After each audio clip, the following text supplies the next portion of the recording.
Hey, what's up, fam? It's Chappell, host of the Recap Kickback podcast, here for another of our exit interviews from Fox's new reality show, The Snake, as a part of our We Know reality TV coverage here on RHAP. With me, my co-host Jenny Autumn, and our recently eliminated contestant from The Snake, Mina the Bounty Hunter. Mina, how are you? I'm great. I'm doing great. Thank you. Mina, we're sad to see you go, but we have to know, how did you come across this reality show? What made you, the bounty hunter, come to a show like The Snake? Yeah. Well, the casting agent actually reached out to me one day, and being a bounty hunter and a bondsman, I didn't respond because I don't trust anybody. So I just kept blowing them off, and then she kept reaching out, and finally I'm like, "No, what do you want?" And she explained it, and I thought, you know what? This is something that I can do because I do this every single day of my life, and so that's how I got it introduced to me, and then I just jumped in with 2 feet because I was super excited. So yeah. So obviously you had a very big premiere episode. And I'm very curious because, when people get recruited for a show that has had previous seasons, you can usually do like a little bit of homework and get a bit of an idea of what you're expecting. But obviously this is a brand new thing. So when we get to episode one and we're asking for a volunteer, what was going through your mind when you decided to step up when Jim was asking for someone to take charge there? Let's get this party started. That's what was going through. I was in that box and it was hot. I mean, we were in the jungle. I'm in leather leggings and 3-inch heels, and I'm not in there for 10 minutes. We're in there for a long time. So I was ready to get that party started. And then after I did it, I kind of went, oh crap, I think I just put a target on my back. But I was ready to rock and roll. I was so excited. I just wanted to play. I wanted to play a game so bad. I was so excited. So, when you went to go and select who you thought were the strongest competitors, take us through that decision. How did you make your decision? Because it seemed like maybe y'all had a good idea about people's occupations. I mean, some people were literally dressed like their occupations. So, what led you to picking the group that you did choose? Because of their occupations. You're dead on. It was just kind of looking around. It's the first time we'd all ever seen each other. We'd never seen each other before. And the obvious were the ones that I picked. You could tell obviously what they did, a bulletproof vest and said police or a badge, and I work with law enforcement every day of my life. I work with attorneys. So, Amanda immediately, I'm married to an attorney. I'm the daughter of an attorney. My daughter's an attorney. I mean, I am just, this is my comfort zone. Cody, a cowboy. I'm from Oklahoma, and it felt right. And I really wish I would have picked him in my first challenge. I should have picked him, saved him. Cody's like a golden retriever. He's just loyal. You know what I mean? He's a great Mhm. guy. And then and Pastor Jacob, hell, you can't go wrong with God on your side, right? You need everything. So that was the thought process. Is just people that I felt comfortable with, familiar with what I do for a living, where I'm from, and it just made perfectly good sense. The problem was I had no idea. I mean, I didn't know what Catherine did. I didn't know what Jordan did. These were just women standing in clothing. I had an idea maybe of what some of these people might be doing, but I picked the obvious because I knew from my past, from my occupation, what I did. I know cops are strong. I know detectives are manipulators. They have to do exactly what I do every day, and that is get information from people. Pastors have heard it all, and I need all the help I can get as far as the God side's concerned. Whether you believe it or not, I need all the help I can get. And then the attorney, I'm just comfortable with lawyers. So that was the thought process. Yes, I had a reason. So. Mhm.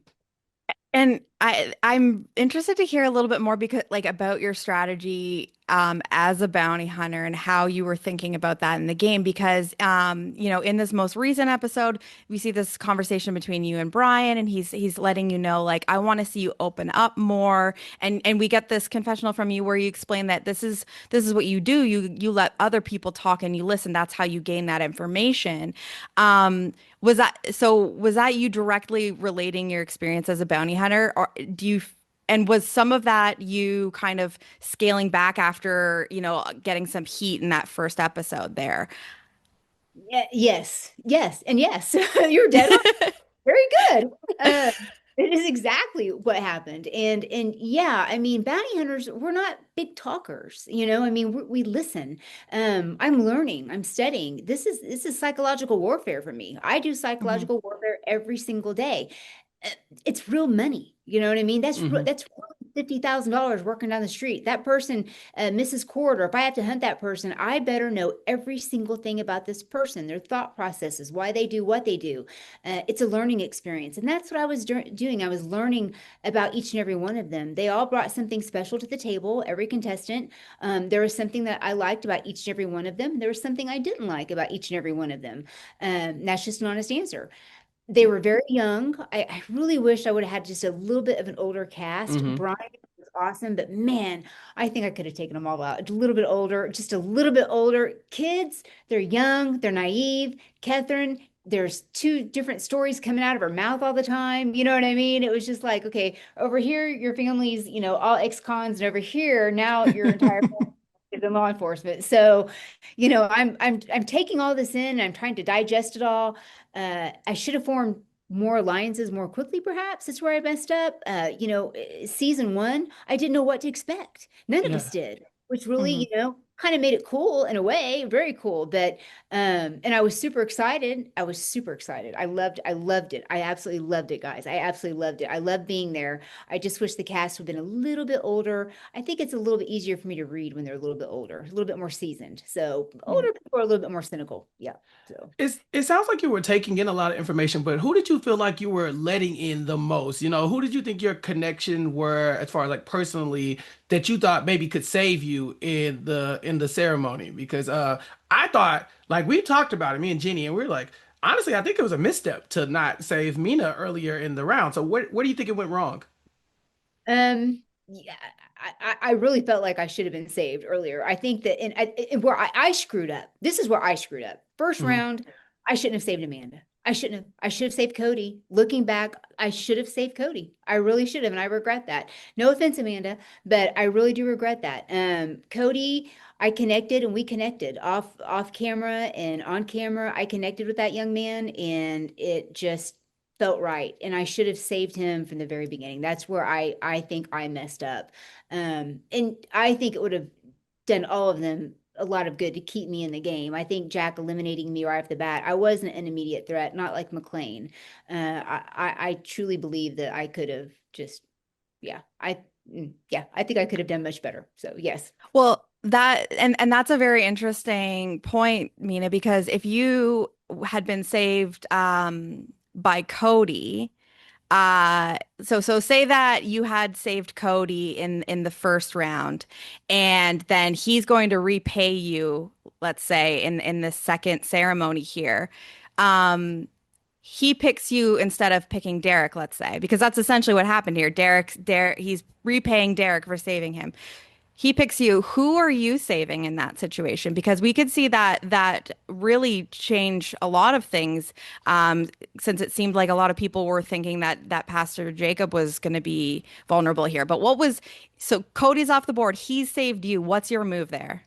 Brett, I owe Brett too. So if Brett's still out there, I'm definitely gonna say Brett. So I I think owe Brett was gone at that point. So if you had, like, I guess I'm trying to remember exactly who would have been around. Like, I think Derek and Pastor the Jacob, Amanda, last McLean. six, all of us standing together, or the last six of us, I think. We were always Yeah.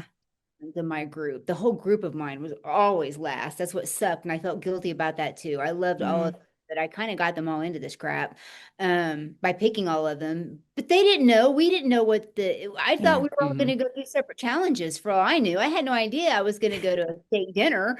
Um, Good grief. I had no idea I was going to piss everybody off. I mean, I literally pissed off the whole cast. You guys have to realize that, right? Like, I pissed off those eight for not picking him. Then I pissed off my team because I pulled them out from even getting a chance to have a challenge. So I had a Well, they lot. shouldn't have been mad. You picked Yeah, that them. wasn't your You fault. thought you were Yeah. picking them for something good. So, I did. I had good intentions. I really did. yeah. Um, so you know, uh, I clicked better with the guys on this show. I think it's because of what I do for a living. I Hmm. work with and men are just easier for me. I don't know why. They're just easier for me to click with, and I just click with men easier. And I can tell you, it would have been a man. It would have been a man.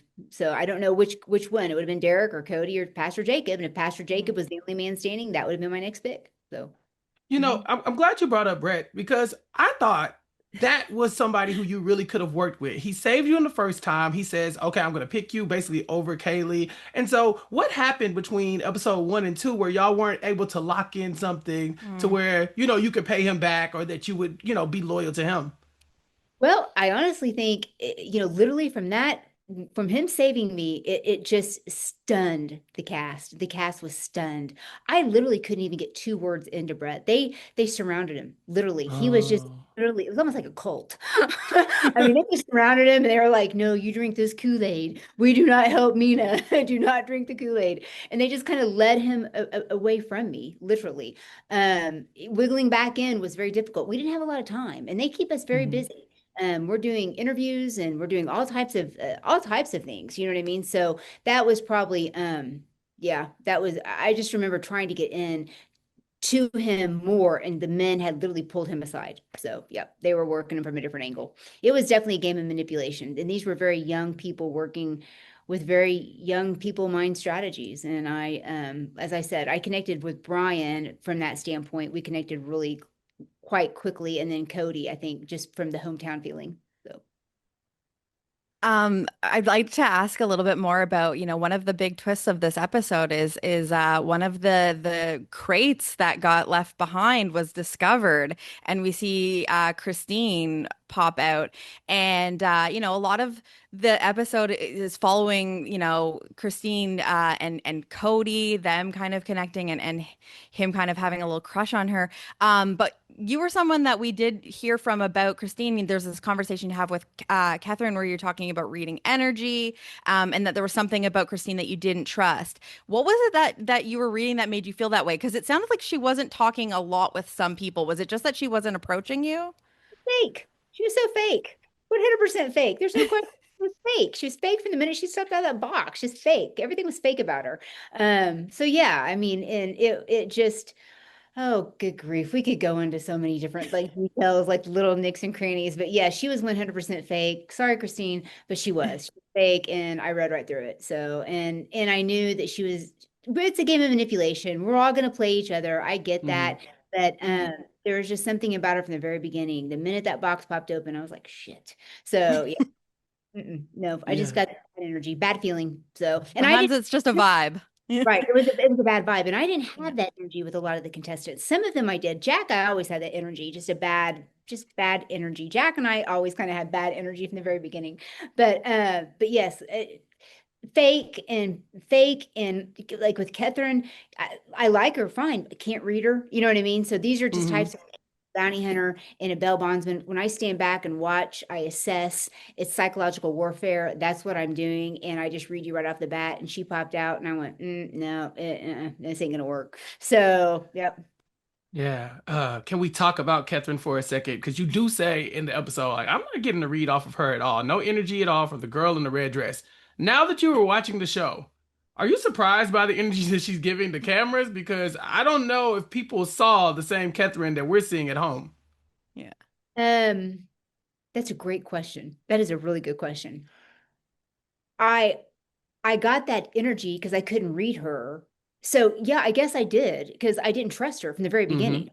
And so, and then seeing these little the things that like the interviews that I didn't get to see that now we're watching, I was dead right. So she's a liar. You know what I mean? She's lying, but she's playing a game.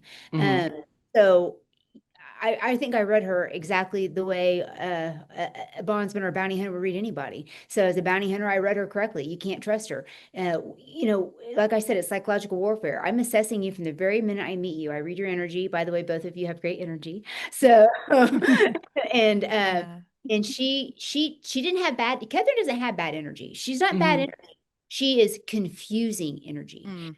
For that, I was very careful to tread very lightly because I didn't believe anything that came out of her mouth.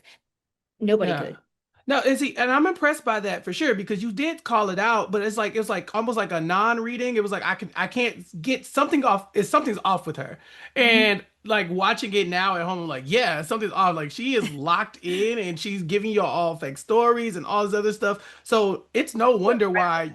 Yeah, Yeah. exactly. You Yeah. you caught on to that immediately. There's a screen, so it's like hard to see when it's like Mm-hmm. obvious that you're giving a, a different persona. So how can you read it when it's not authentic?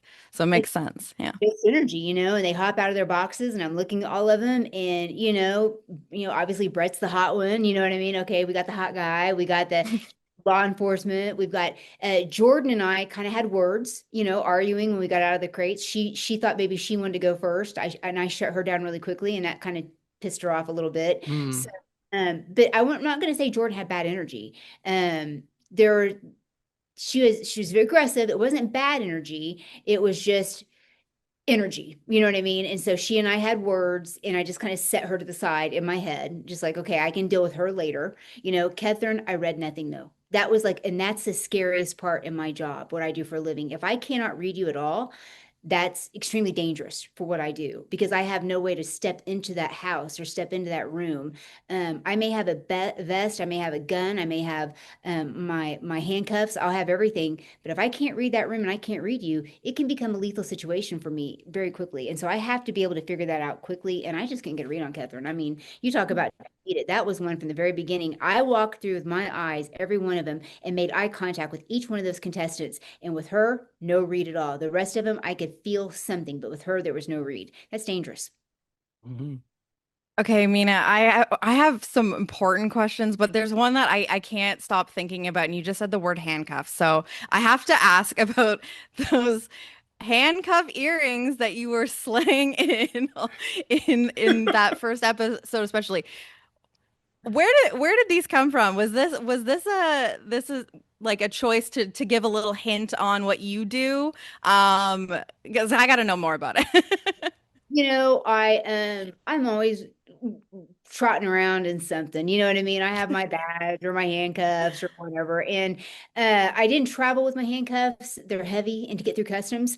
But yeah, my handcuff earrings, just a reminder to everyone, this is what I do for a living. And it's not unusual for me to just basically I've tricked a lot of people. It's kind of comical looking back over the years, some of the stuff that people um, when I put your handcuffs on, often people think they're just having a joyful conversation with me until they reach for that cup or they reach for something. And then I just very slowly take one handcuff and put it on their wrist.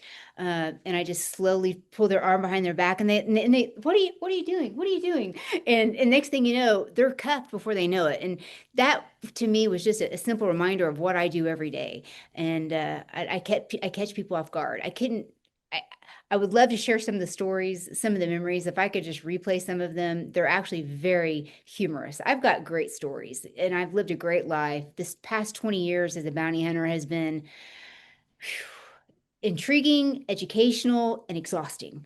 People, but I've gotten a good read on people. But as I said, we'll go back to Catherine. Never got a read on her. So yes, the handcuff earrings though were just a reminder of what I do. I wanted them to remind them of what I did, and also remind Yeah. myself of what I do every day. So. Was that liberating? Because I feel like in a lot of games, the people in a career like that might feel like they need to hold that back, because it might make them seem threatening. Like, but in this show, everyone is, obviously there's lies going on. People are misrepresenting themselves, but you were able to just truly be yourself and be clear about that being a part of your life. Sure. Yeah, absolutely. Well, everyone, the police officer had her vest and Derek Hmm. had his badge. I Yeah. had my handcuff earrings because that's what I do. I walk around and Hmm. I people. That's what I do. And people that I find people that don't want to be found. I find people hiding under rocks. This is what I do for. Yeah. So, and yes, so part of that was maybe a little nostalgia for me too, to have those on. You know what I mean? As a friendly reminder to myself, this is what I do, and each of these people are going to have to go to jail at some point. So, I love it. Speaking of jail, how did you think you were going to work with Brian? Because he's walking around talking about the crimes that he's getting away with, and you're a bounty hunter. Does a part of you think, okay, I can work with him a long time because I understand criminals? Or like, what do you think when you read exactly him? what I'm thinking. Yeah. Wow. I love so many of my clients. My clients are just straight up criminals, dude. And I'm happy. freaks out my family a little bit because I get along and they love me too, which kind of, and I'll chase you and I'll put you in jail and I still get referrals from in jail. People still love me once I put them in there. That's even crazier. And I've been told I'm the nicest bounty hunter. You know what I mean? Because I'm not mean to my people. I find you, I hunt you, I cuff you, I stick you in jail, but I'm not a total jackass. I'm actually really kind to my people. And Brian would have been just exactly what I work with on a daily basis. So there was that comfort level there.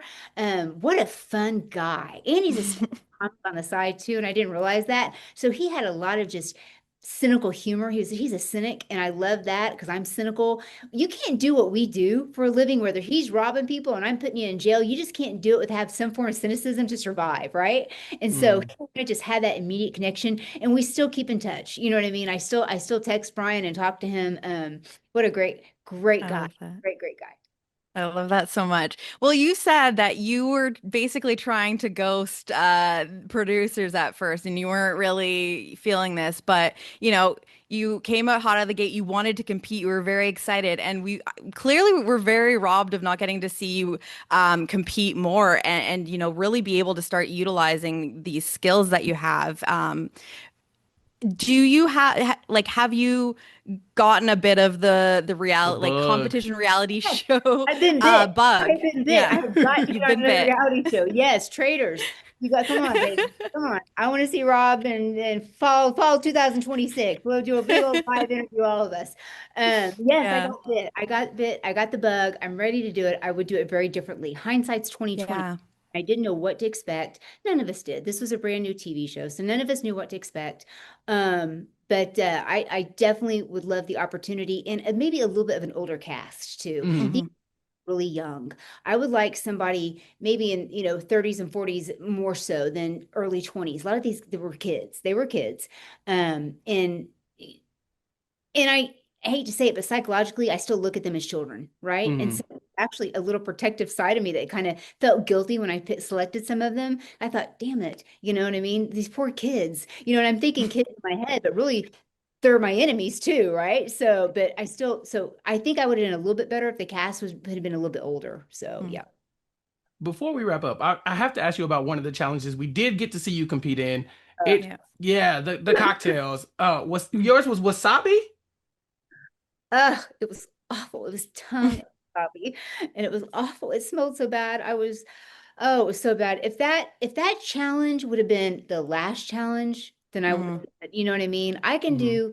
I don't like snakes, but I can do snakes. I don't like bugs, but bring it on. I can do bugs. Yeah, I'm not real big on them crawling, especially with all the hair I've got, but hey, I can slick that hair back. So I'm not worried about that.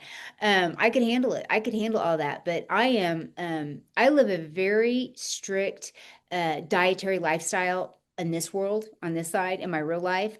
I've been gluten-free, dairy-free, peanut-free, legume-free, alcohol-free, pork-free for 15 years. So for Ugh. 15 years, I have not had dairy or bread or anything. And so when they slapped that right down in front of me, it was kind of comical because they're like, it's gluten-free. Ugh. Like I got to go, yeah.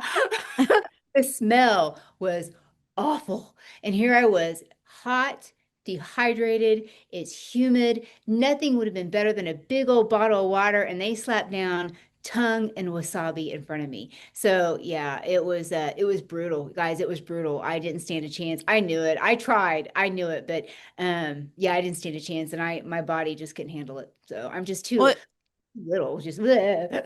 you're also facing Jack, right? Who, as we He saw, he can do was anything. Yeah, he can drink anything.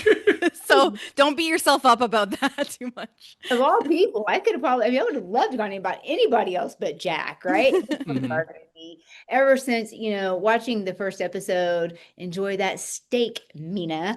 And then Jack had it out for me. So he was ready. Plus, he's from Texas. I'm from Oklahoma. So I did talk a little shit. I'm not gonna lie. So Mhm.